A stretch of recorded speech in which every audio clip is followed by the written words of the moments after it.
help you folks? Name's Randolph. I'm the manager. We're looking for Rose. Works as a waitress down at the diner. Rose, sure. Nice girl. Who wants to know? I'm Alan Wake. The writer, huh? I heard on the radio you were visiting. Well, I'll show you her trailer. That Rose, she's a nice girl. Always pays her rent on time. As I was saying, Al, I found all sorts of weird stuff from the local newspaper's archives. This place is crazy. Disappearances, mysterious deaths, urban legends come true, and get this, most of this stuff takes place around Cauldron Lake. Well, you ain't wrong, mister. The Indians thought the lake was a doorway to the underworld. I'm the God-fearing type myself. I don't hold with that sort of thing. Yeah, okay. Anyway, there was an island there owned by a guy called Thomas Zane. Now, some of the articles I found about him make him out to be a famous writer, but I ran a bunch of searches, couldn't find a single thing he wrote. Zane was heavily into diving, so much so that the place came to be called Diver's Isle. But the volcano under the lake erupted in 1970, and Zane went down with the island.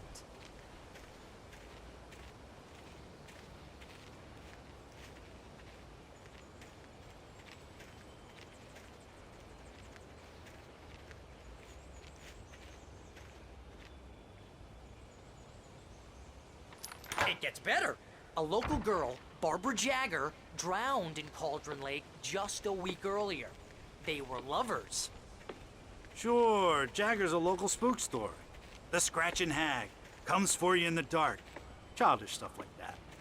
Anyway, Al, I'm just getting to the best part. All of the articles about this stuff were written by Cynthia Weaver. I asked around, and she's that crazy bag lady you met. What, the lamp lady? She can be a little loopy, but she's not homeless or anything. Yeah, anyway, she knew both Jagger and Zane before they both died, and she had some kind of a breakdown.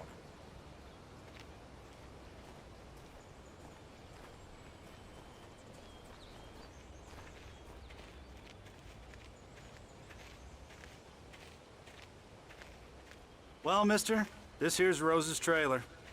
You mind me asking what you want with her? We're just here to talk to her, pal.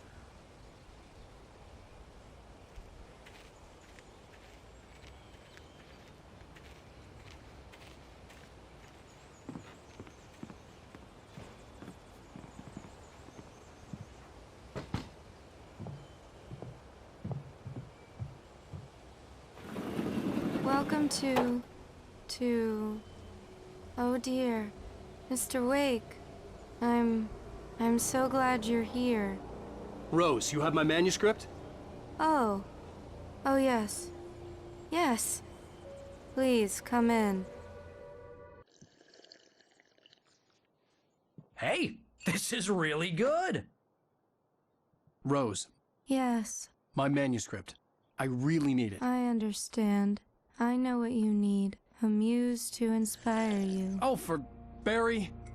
She doesn't have anything. Yeah, hey, Al? Al, what's...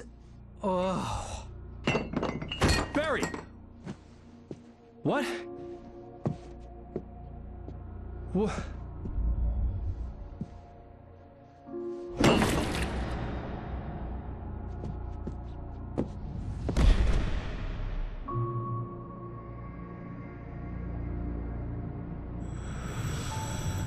It's coming for you, hiding in my barber's skin.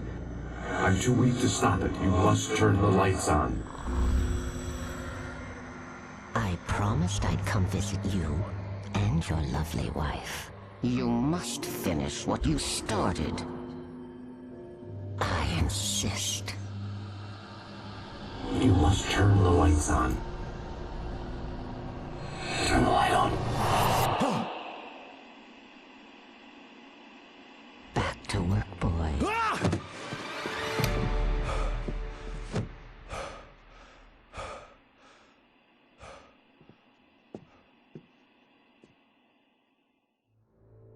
I felt nauseous, hungover. Only anger kept me going. I can't tell reality from dream anymore, but it seems I have an imaginary editor to help me. She's an old woman in a funeral dress. I call her Barbara Jagger. She's very strict. I'm writing faster and faster. My manuscript is being heavily revised. The edits are getting very aggressive, and each day there's less of me and more of her. I hate it, but I know she's right. She promises me I can save Alice this way. She knows more of this than I do. About the complex incantation I'm attempting. About this place. She's worked with another writer under similar circumstances, Thomas Zane. The genre of the story seems to be shifting. It's turning into a horror story. I'm getting close. I can feel it.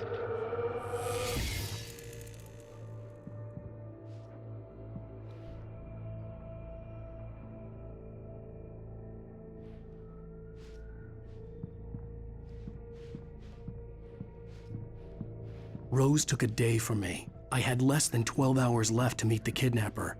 All I could do was get Barry into the car, work something out once I got on the road. Welcome to the Oh Dear Diner. What can I get you today? Coffee? I couldn't work up much hate for Rose. Something had used her to get to me and left its mark. First refill is free. Milk and sugar on the counter there. Would you like to hear today's specials? Thank you. A nice day. Come back soon. Barry was out of it. He was way too heavy to carry. You're right. I deserve more money. I'm so handsome.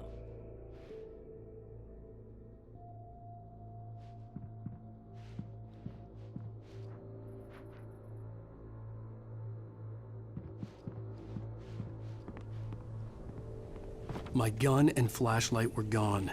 I'd have to find a way to get Barry into the car as quickly as possible. There was no time to waste. Mr. Randolph liked Rose. That little smile she had. How she was still sweet when life had tried so hard to make her bitter. It wasn't any of his business what she did in her trailer. But those strangers, the writer and his smart-ass sidekick, looked like trouble. And they'd been in there for hours, way past her normal bedtime. He reached for the phone and called the sheriff's station.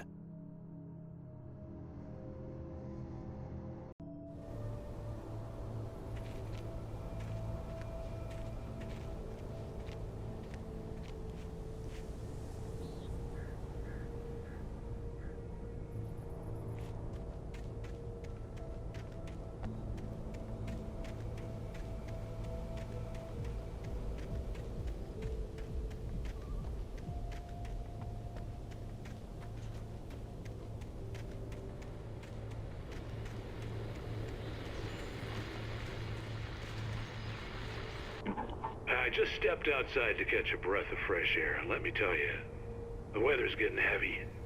Nights like this make me especially glad I'm here talking to you and not home in bed. Once the weather takes a turn like this, I can't sleep at all. It's all tangled bed sheets and dark thoughts, punctuated by the occasional plunge into nightmare. Is it just me? Well, perhaps it is. But I hope I can make the night a little bit easier to get through. Culver, you're on KBF FM. Hey, Pat, it's Walt Snyder. What's on your mind, Walt? Well, I am the way you are, but, I can't sleep either, you know? I just been staring out the window here, trying to make sense of it all, but, I ain't been drinking either, you know? Well, you sound like a man with a problem, Walt. I had argument with Danny.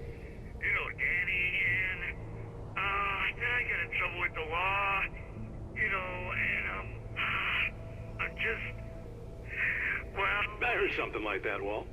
Yeah, well, you know, Danny's my best friend, and, they let me out on bail today. And now I'm just alone here at the window, you know, waiting. Man, and there's something in the air tonight, man. I was just outside looking up at the sky above our broadcast tower thinking the same thing. What are you waiting for, Walt? I don't know. You know, something's gonna happen. You know, I think I better go. Well, Walt, maybe... No, thanks, Pat. Well, Good luck to you, Walt. Hang in there. Let's take a little break, folks. This weather's really something else, huh? How can I be sure you will walk away? Why'd you love deception? Only live this way. How can I be sure?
Oh, you're gonna get it now.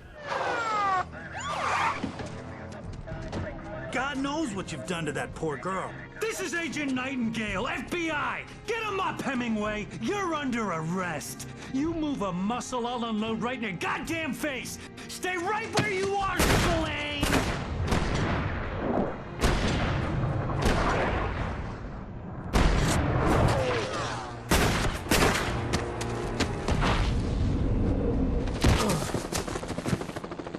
What are? I'm standing right here, you goddamn maniac!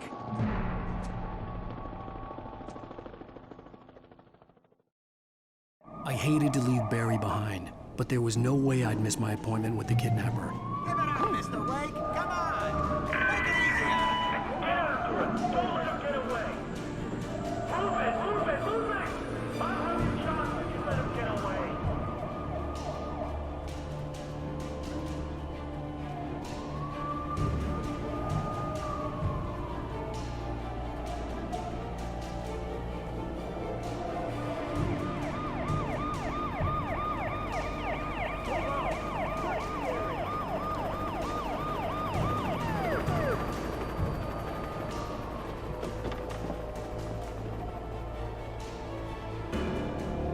There he is!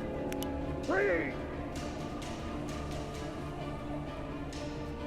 Okay, men, keep your eyes peeled. He's gonna try to make it through here. Oh, damn. Man out! Everybody, get out there! Freeze! Don't move! God damn it! Where'd he go? God damn it! Where'd he go?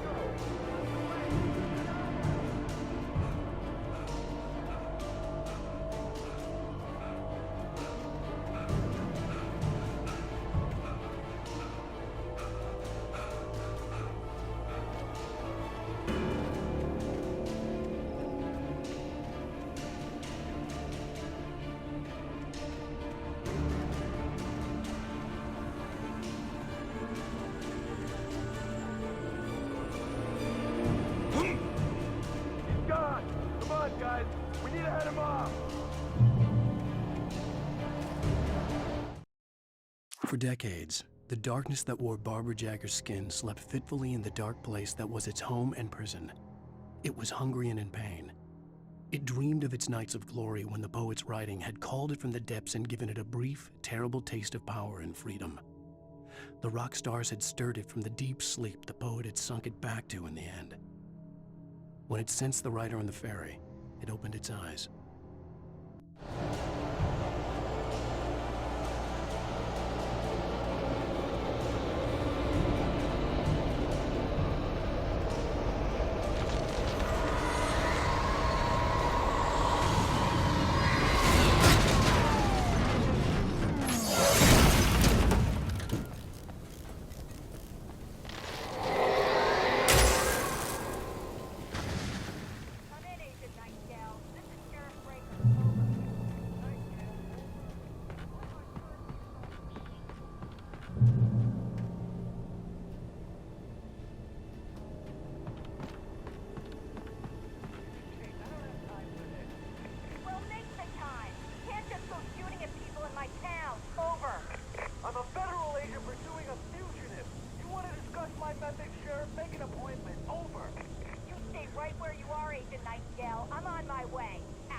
Rose didn't know how the strange old lady got in her trailer, and she looked wrong somehow.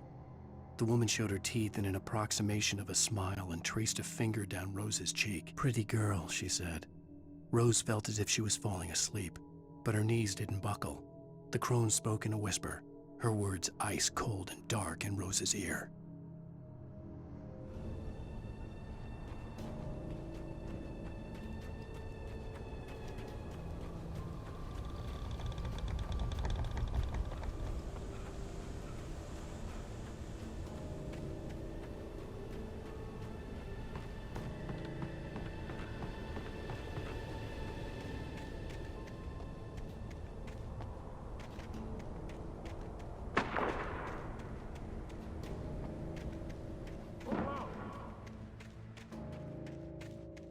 Search the area.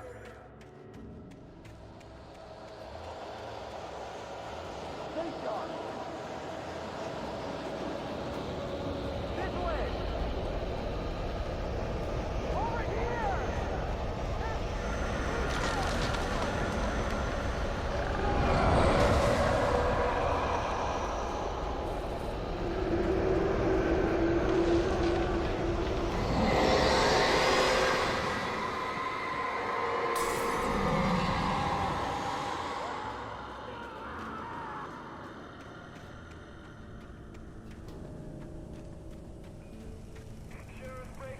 This horror was everywhere I went, circling me.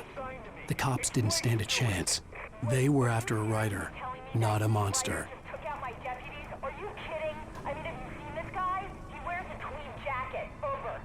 He's the guy we're chasing. If it's not him, who then? Bigfoot? Over. I don't know yet, but I'm not in the habit of jumping to conclusions. That tends to come back and bite you in the ass. Out.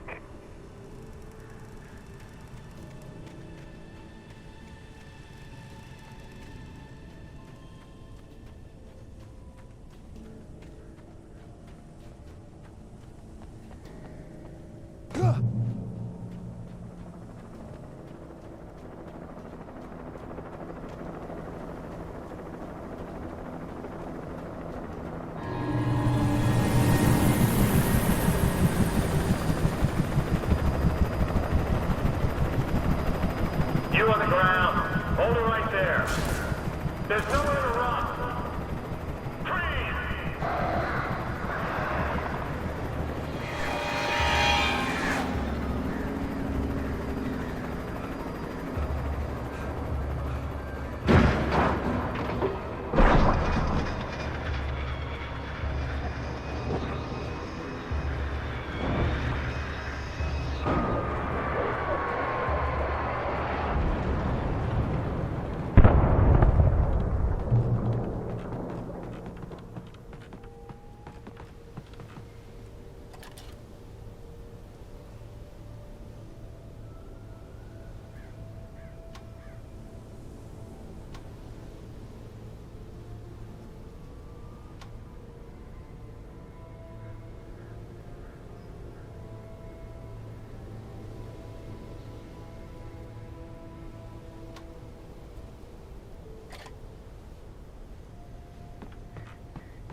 James, Mulligan, Thornton, come in. Over. Thornton here. James, we got both Wheeler and Rose in custody. They didn't put up a fight or anything. Why, they were... Hey, what are you doing? Come on! Sit down and give me that. James, Mulligan here. Over. Go ahead, Mulligan. Over. We got Wheeler and Rose here. Wheeler's drunk or hopped up on something. Speaking of which, that Fed had a pretty distinctive whiff of Otis Scotch about him, if you know what I mean. Over. I don't have anything on that, Deputy Mulligan. Over. Well, whatever. Anyway, Rose is just being plain weird here. You better get Doc in to take a look at both. Over. Gotcha. You better get them here quickly. The, Fed's gonna want to interview Wheeler. Over. Oh, yeah, I'll bet he does. Looks like they have a lot in common. Mulligan out.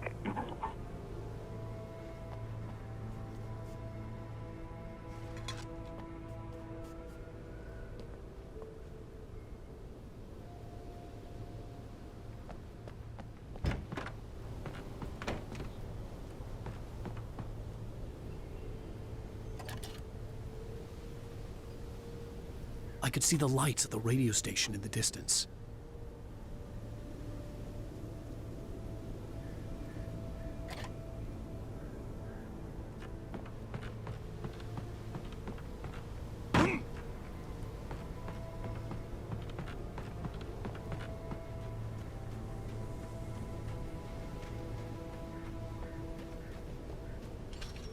I imagined that the broadcast tower in the distance was part of the local radio station. Maine seemed like a decent guy. Perhaps he could give me directions to the coal mine.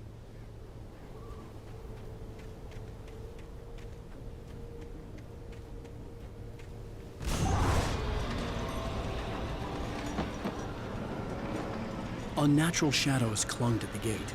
The darkness that was after me was trying to stop me. I wouldn't get through without a light.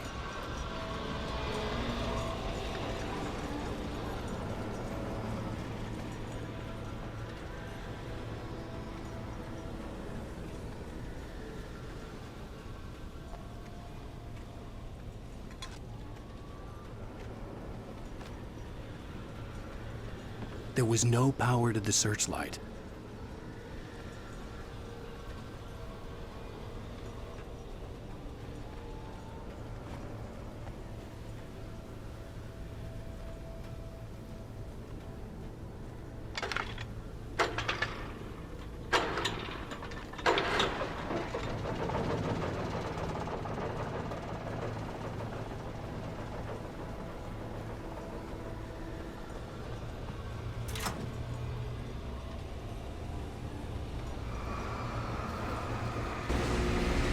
The old generator conked out.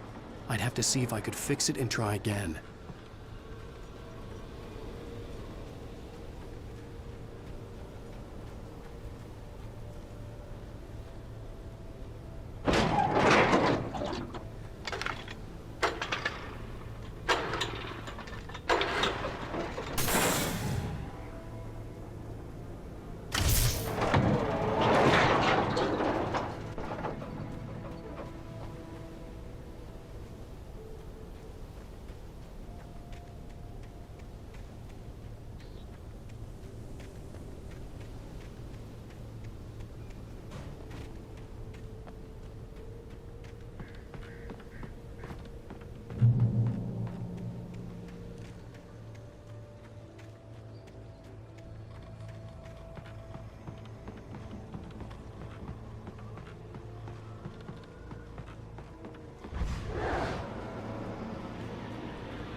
It took me a moment to recognize the flashbang grenades.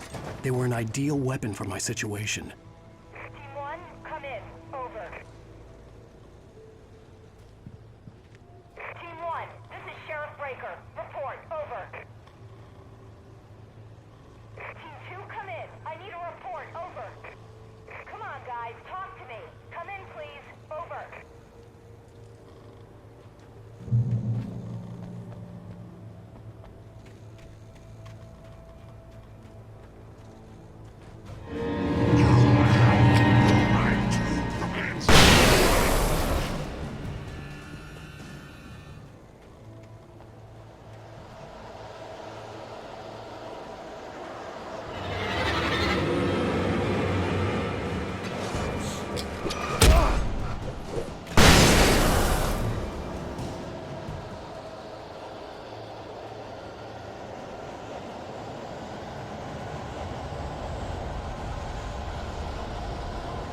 another call. You're on KBF-FM with Pat Maine. It's Milt Peabody, Pat. What's on your mind, Milt? Well, I live near the trailer park, Pat, and there's a big ruckus going on over there. Well, that's just up the road from me, too. What's going on, do you know? I don't know, but there's a bunch of police cars there, lots of sirens, a helicopter buzzing around, and I think I heard some gunshots. Gunshots? Yes, sir, like from a pistol. So can you find out what's going on? Because it's just next door and they're popping off guns there. They're still shooting? No, it was maybe 10, 15 minutes ago. It sounds serious, Pat. I'm telling you, it don't sound like no party. I'm certainly going to give the station a call, Milt. Okay. You'll hear it here as soon as I hear from them. Okay, thanks.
I hoped Maine could lend me a car to get to the coal mine. Why, hello, Lorna. What do you have for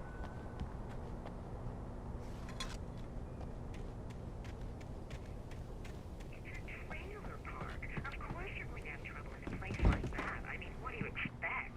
The sheriff should be helping us normal citizens instead of wasting resources on those people. Well, Let the trash sort themselves out. I'm sorry, but my granddaddy settled in Bright Falls in 1911. well, thank you very much for that compassionate viewpoint, Lorna. Oh, here's a surprise. The famous writer Alan Wake just walked in. Folks, I'm going to see if I can talk him into an interview. Come on in, Mr. Wake. Oh, I'm so glad you could find the time to do this, Mr. Wake. Nowhere to run now, Dan Brown. You back away from me. Don't hurt it. Whoa, everyone calm down. Put the gun down. We're all friends here, right? Cool your jets, Nightingale. We got him. Judas Priest! What the hell's the matter with you? There's a civilian in there.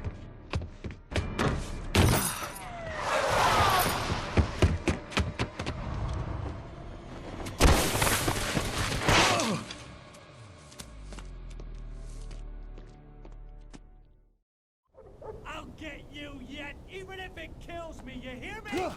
You hear me, H.P. Lovecraft? I had fallen off so many cliffs it was ridiculous. That's what you get for naming a book The Sudden Stop.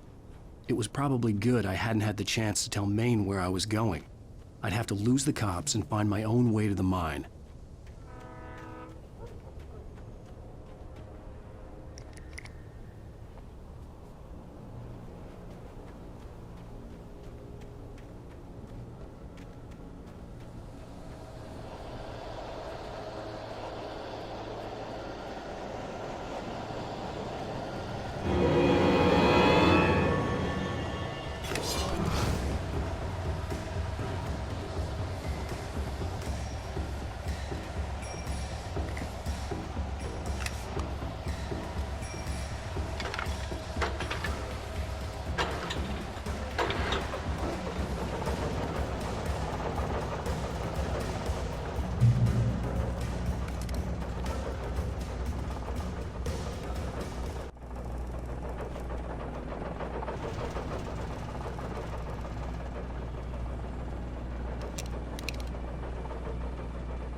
There was no sensible reason for the power company work lights to be here.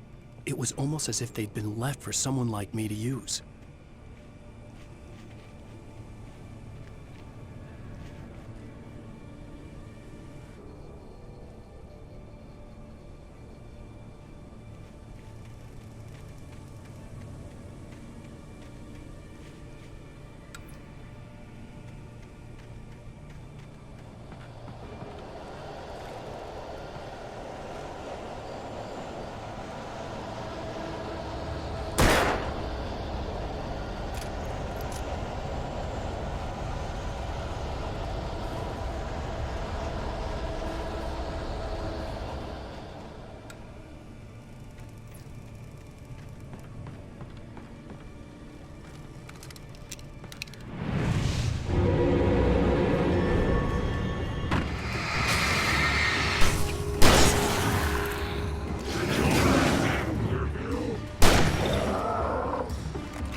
Hello?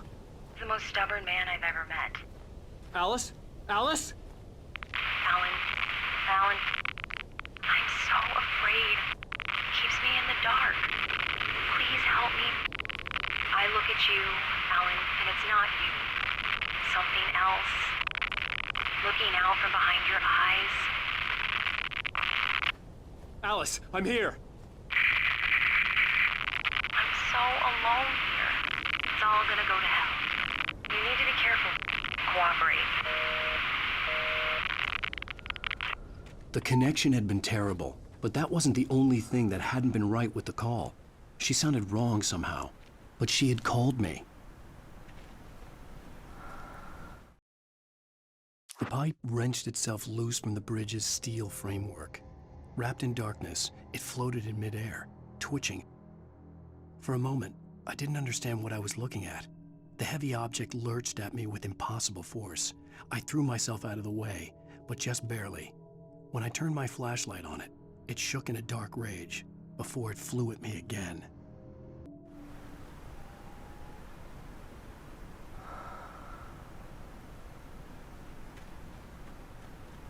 I could see a railway bridge up ahead and a warehouse of some sort on the opposite shore. I hoped I could find a car from there.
The darkness that was pursuing me was growing stronger, and it was taking over everything in its path.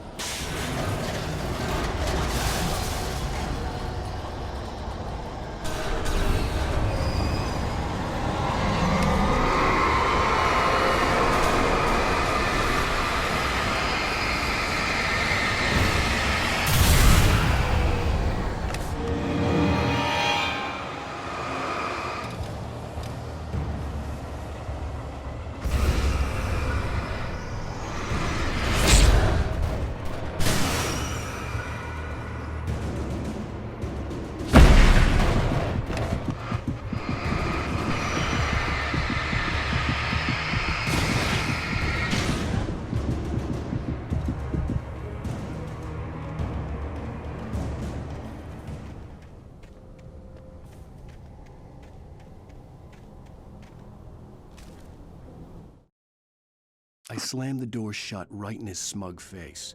He pleaded for me to open the door. True to form, the asshole actually thought I would obey. I had no sympathy left, no guilt either, not for him. I took a moment to savor the scream. I bet I had a smile on my face. It was all that I had time for. The dark presence was inside the lodge with me.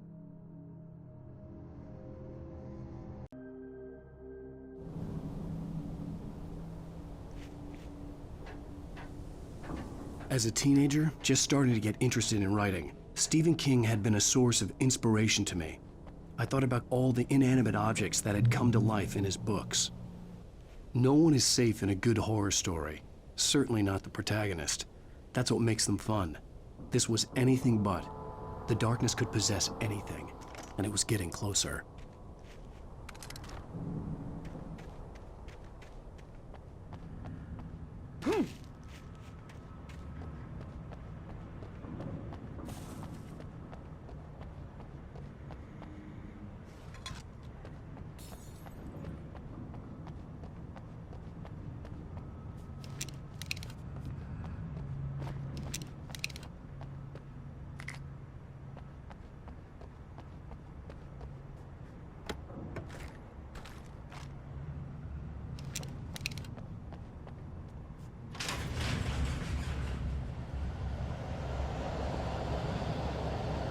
Did you call 911?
We take the facts of our existence for granted, unaware that they are merely a thin veneer of desperate self-delusion, covering a vast cosmos of madness and horror.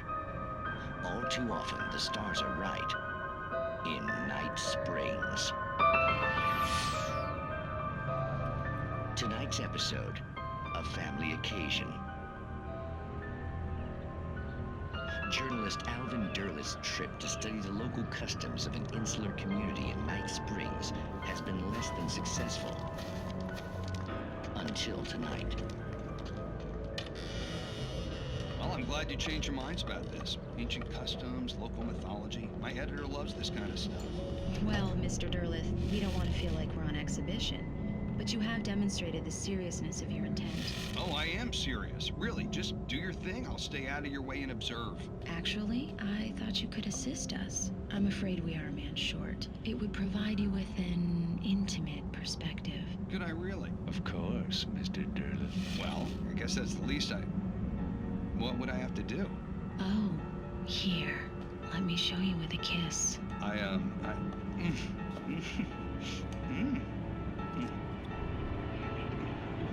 What did you add?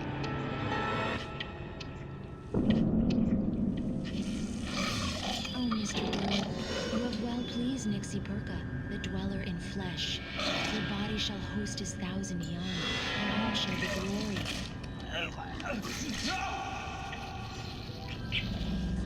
Shh, darling, be calm. Shh. Alvin Derleth learned a harsh lesson. If you go looking for mythology, it may come looking for you. And such quests always bear fruit. In Night Springs.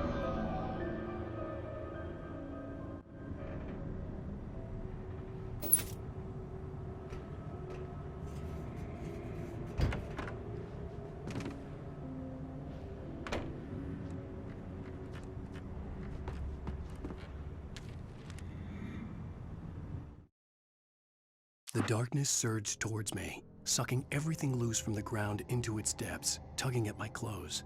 I saw the flare the kidnapper had dropped and threw myself towards it just as I felt my feet leave the ground. The darkness embraced me with the force of a tornado. Somehow I managed to light the flare. The darkness roared and cast me away. I fell toward the dark waters of the lake far below.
I had never been this glad to see the sunrise. I had a couple of hours to get to the coal mine.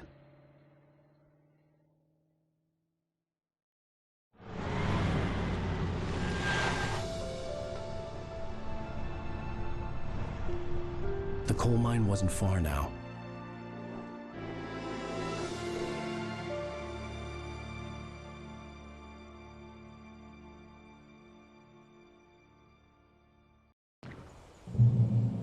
Today, I would meet the kidnapper, and he would give me Alice. I wouldn't give him any other choice. A drowning man will clutch at a straw.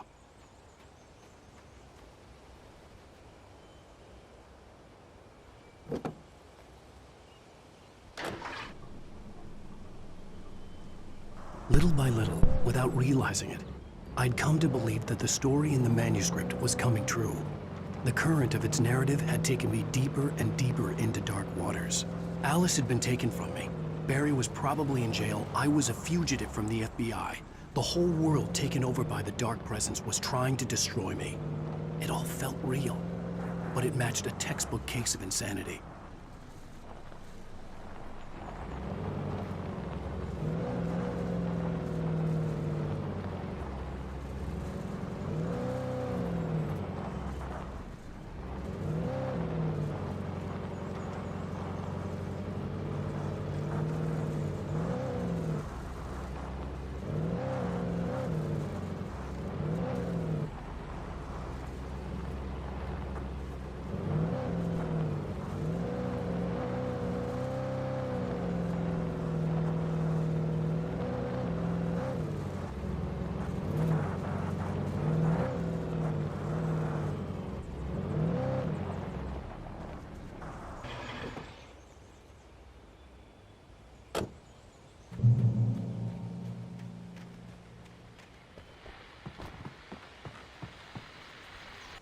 This is Pat Main, and you're listening to KBF FM. Folks, I want to apologize for kind of abandoning you to that looping music track last night, but I was detained. You see, I encountered a big-shot G-man with an itchy trigger finger who could use a lesson in manners and a boot in the ass. Not necessarily in that order either. Now, folks, I know I'm not being very informative here, and I apologize for that. I really should just keep quiet, but I'm just so peeved right now, because some people just shouldn't be carrying badges. I'm just glad that our Sheriff Breaker was there to straighten things out. And if someone I met last night is listening, let me just say, I'm sorry if my mouth got you in trouble. I'm pretty sure you're not the bad guy here. Godspeed, son. I hope you know what you're doing. Now, on a lighter note, I'll be talking to Dr. Nelson all morning. But first, a little music.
Welcome back to KBF FM. Hope you enjoyed that tune.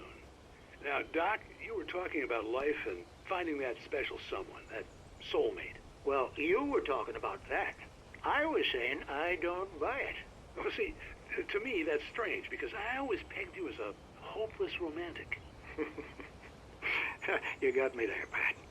But I think love's where you look for it. And you need to do a lot of looking, sure. But the idea that there's that one special person out there for you, and if you miss that chance, it's gone forever and you're forever incomplete. I mean, isn't that depressing? Or, heck, childish even? There's plenty of fish in the sea. And apparently a fisherman has a fishing analogy for everything, but what you're saying, isn't that a little harsh? Well, no.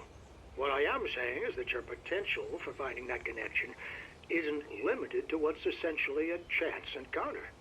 How is that harsh? Yeah, well, I guess that's a nice thought, but let me say something personal here. Okay. Now, well, I don't disagree with you exactly, but I can't really fit that together with what I feel, what I felt for someone, because she was the one. She was. And I let her drift away from me. Maybe I didn't put in the work, I don't know, but well, since then, and it was a long time ago, but since then there hasn't been anyone, not like her. And I'm not saying I dwell on her or haven't moved on. I like my life. I'm not living in the past, but I do miss the way she completed me. You can't argue with the heart, Pat. I'm sorry, folks. I had kind of a scary experience last night, and let's just say it's shaken a few things loose.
For Mott, spying on the writer on the ferry had been a disappointment. His boss had made Wake out to be something special, but Mott hadn't been impressed. He'd gotten a good long look at the wife, though, and he liked what he saw. Mott had fantasized about goading Wake into a fight, but it hadn't happened. Still, he'd get his chance to see if the writer had anything in him. He'd been promised as much.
I was early.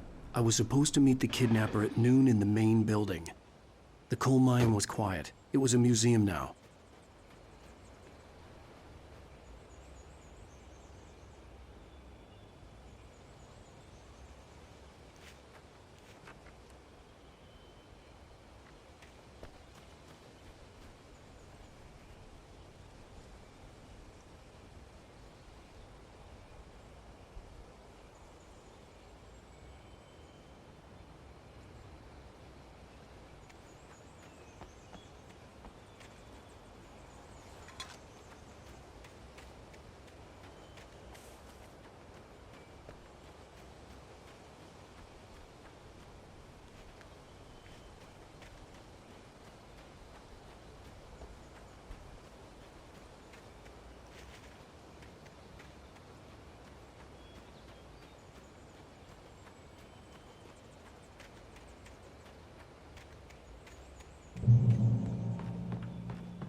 With Nightingale gone and the night wind blowing in through the broken studio window, Maine stared at Sarah.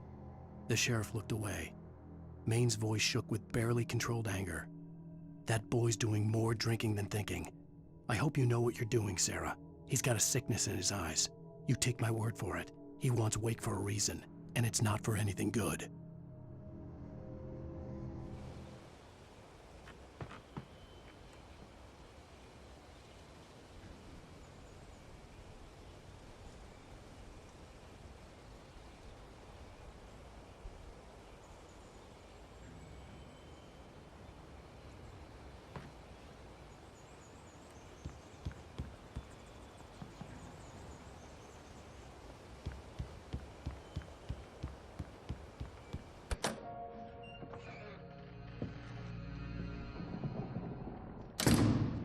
I didn't want to go outside. Cops had to be looking for me. The noon sun turned the place into a sauna. The day dragged on. Different scenarios ran through my mind. Ways of how I'd torture the kidnapper to get Alice back. Or the different horrible things he could have done to her. I imagined her dead. I had no way of knowing she was still alive. It was killing me. I was running on blind hope. It was all a waste of time. The bastard never showed up.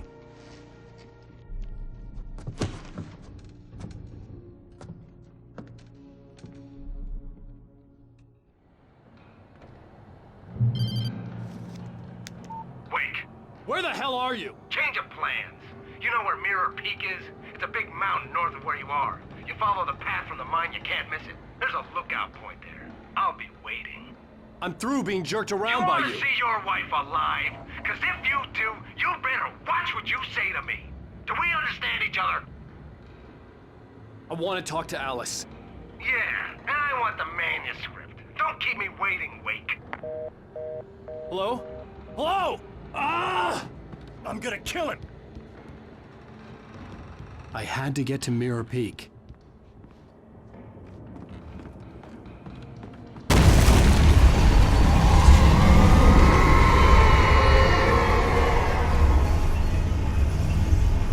It was close, maybe closer than ever before.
The only way to reach the hillside ahead was to go through the building. I had to find a way to avoid electrocution.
Some of the Taken retained echoes of their former selves, but these were just the nerve twitches of a dead thing. Nothing remained but a shell covered and filled with darkness. In most cases, these puppets were enough for the purposes of the Dark Presence. But for anything more elaborate, as with the writer, it was different. It needed his mind. And so rather than taking him over completely, it merely touched him.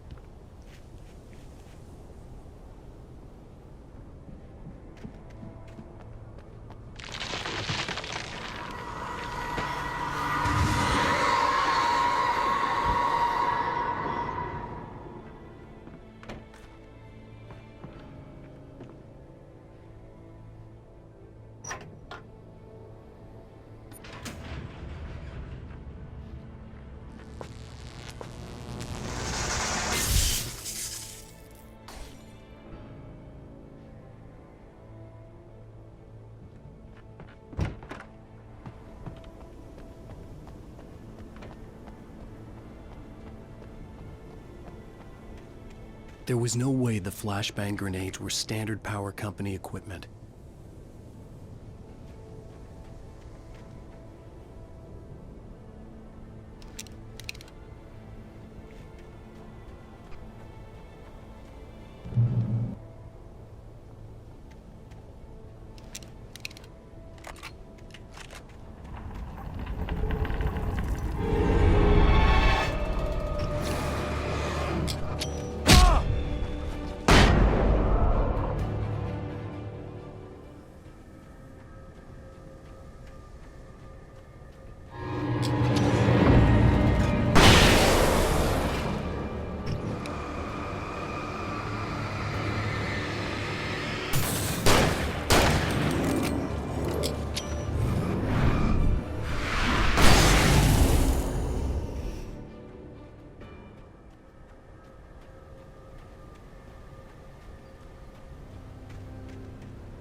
I stared through the bars of the jail cell.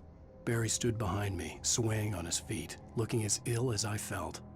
Agent Nightingale stood on the other side of the bars with Sheriff Breaker. Nightingale had a stack of manuscript pages in his hand. He seemed unhinged as he gloated.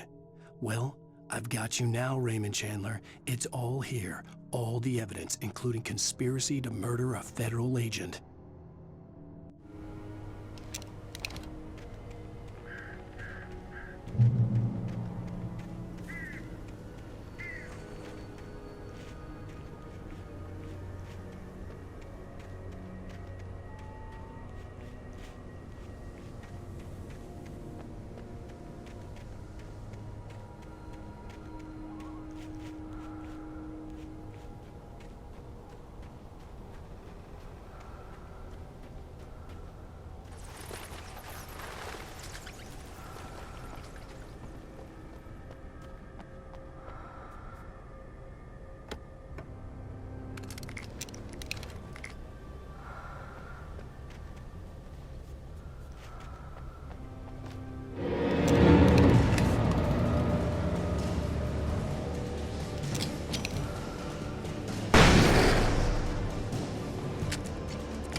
I had no real plan. I was going to give the kidnapper all the manuscript pages I had for Alice. If that wasn't enough, I'd hold him at gunpoint and make him talk.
The dark presence was moving ahead of me in the same direction I was going. A cold feeling settled itself in the pit of my stomach.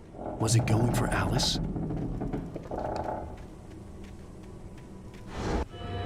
The graveyard shift may cause cancer.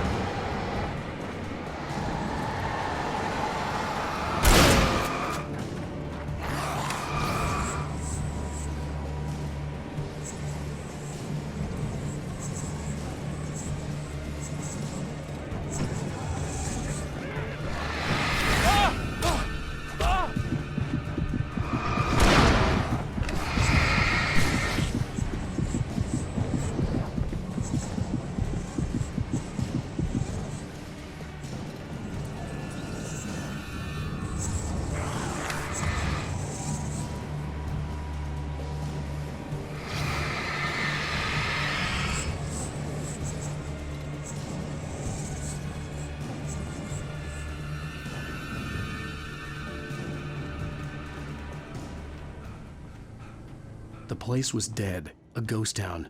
Had been for decades, maybe a century.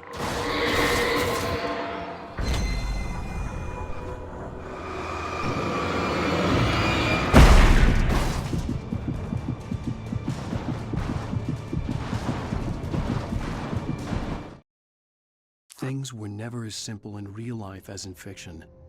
I had lost count of the times I had wished there'd be a clear reason for my writer's block. Something to fight, something to lash out on. There wasn't.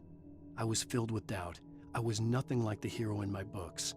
Alex Casey had gone through his life with single-minded determination, never wavering from his goal. Even now, I was angry at myself, angry at Alice, angry at Barry.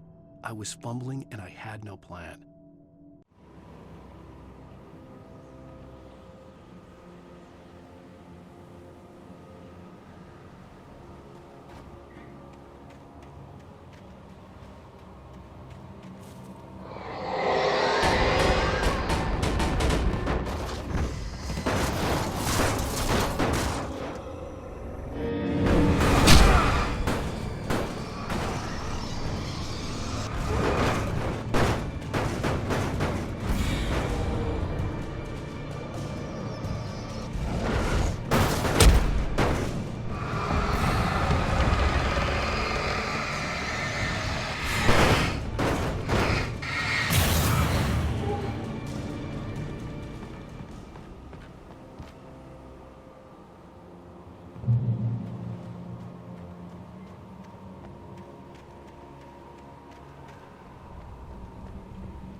Anything outside of writing is a struggle. I feel ill. I managed to make my way downstairs. There's a shoebox filled with books and papers by Thomas Zane. It's very hard to focus, but I managed to read some of it. He's a poet, and a good one. He writes of muses and creators summoning fabulous things from a magic lake, using his powers to shape the world of a realm of gods and dreams and demons, dark things that wait for a chance to slip through, wearing the flesh of men as disguise. Zane writes about himself, his girlfriend being taken over by a dark presence, about growing scared of the lake. Zane believes it's a mirror to the gaping void of darkness above, where some Lovecraftian presence lurks. I crawl back upstairs. I'll borrow these things for my story. They ring true. They fit.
The kidnapper had sent me a text.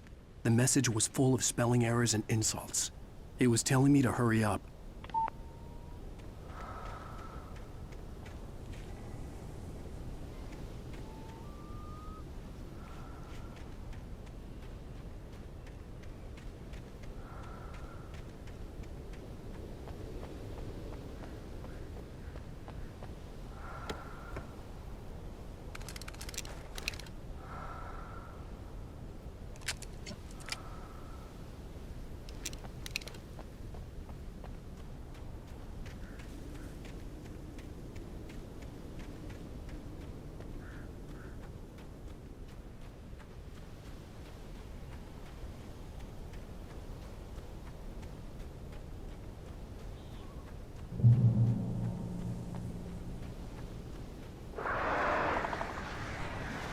woods.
Without warning, the headache stabbed at my brain.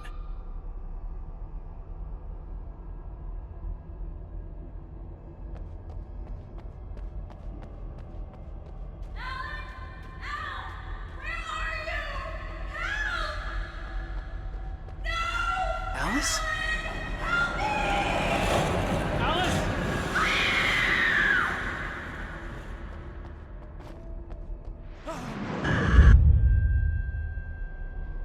I'm losing it.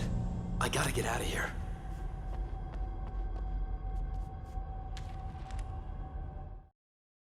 The hunters were big, thick-set men, confident and at home in the woods.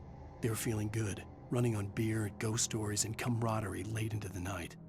It did them no good, as they were taken by the dark presence, sucked deep into a darkness far worse than any ghost story they ever told or heard.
Even behind the closed doors and curtains of his grimy room at the Majestic, the local motel, Nightingale could feel the locals' eyes on him, the unrelenting pressure of their judgment.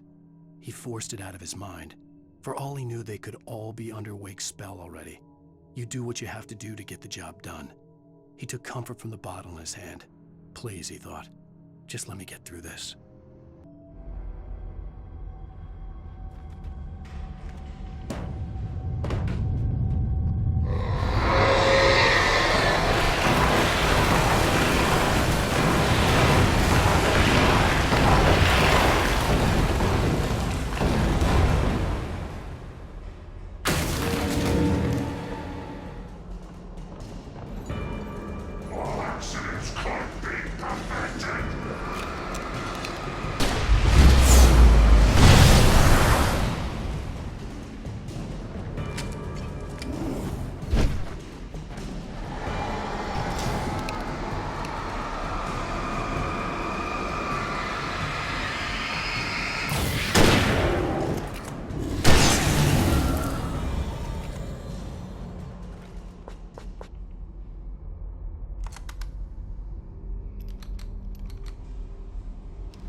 I'd have to make my way up this mine shaft in order to go on. Maybe the machinery could help me with that.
Damn!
Lightning flashed behind the windows of Cauldron Lake Lodge.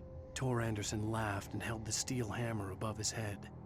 Nurse Sinclair was trying to calm him down without success.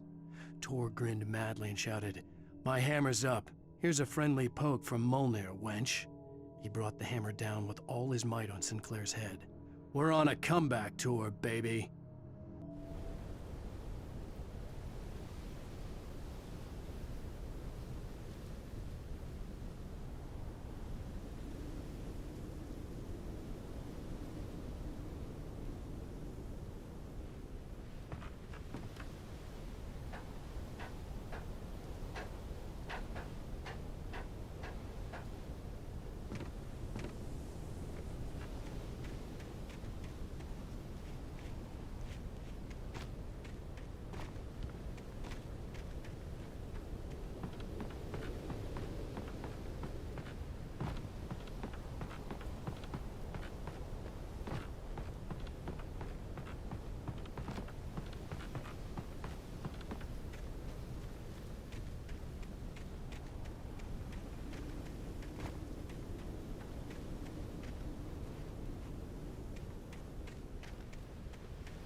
Oh, great. Another cable car. Just great.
Maude had checked all of Stucky's rental cabins. There had been no sign of the Wakes.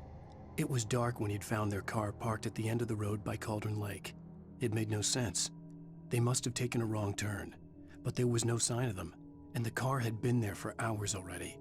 Frustrated, Mott stood on the rotten ruin of the footbridge that had once led to Diver's Isle before it sank beneath the waves years ago. The boss wouldn't be happy.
could see Cauldron Lake. I thought I could make out the spot where the island and the cabin had been.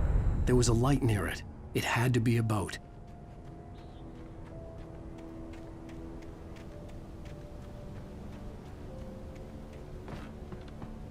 I was close now. I had to get there fast. I dreaded what I would find. Wait! Are you? Wait! Hey, I'm here! I'm coming! No! Get away! I'm sorry. Please, lady. The boss didn't know who he was messing with. I didn't know. I swear, I didn't know. We don't have his wife.